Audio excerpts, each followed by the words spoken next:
somebody dropped the ball, there was always somebody there to pick it up again. And we were Daryl was the bus driver, and we were the naughty kids in the back of the bus. And that's the best way I can explain it. What was he like behind the scenes when the cameras weren't rolling? Blackers, well, look, you've got to remember he was, as well as this gifted comedian and a wonderful voice artist. We call him the man with 1,000 voices. I mean, he'd say, in his self-deprecatory way, he'd say, I only do two. So, no, he did lots and lots. He was a wonderful voice artist. He was a father and a son, and he was a son-in-law, and he was a brother, and he was a husband.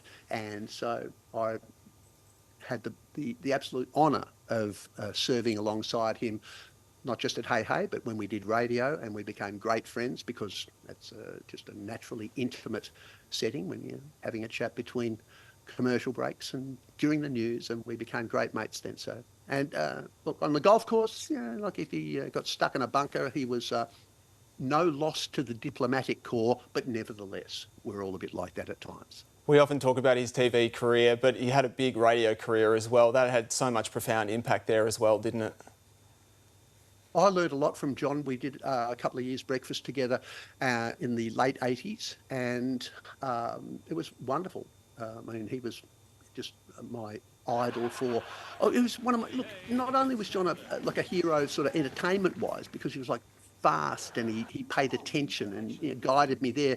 He was a bit of a father figure to me, John Blackman. My dad died young, and so John was a few years older than me.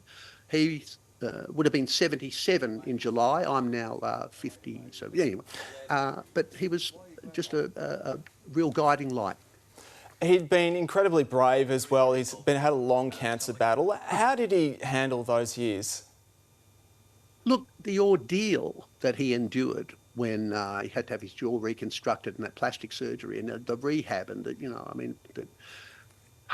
he just took it. I said to him one time, I said, look, you've really taken this one on the chin. He said, shut up, I haven't even got one now. So it was a great irreverence to himself.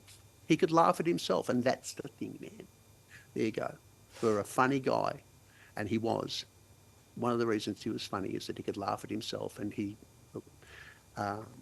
had a good death, and today is the day to remember the laughs. We'll grieve for him in our own way, as will hundreds of thousands of fans across the country and his friends. And I don't know what we'll do. We'll raise a glass to him and think of him very fondly. And when we do, we'll laugh a lot.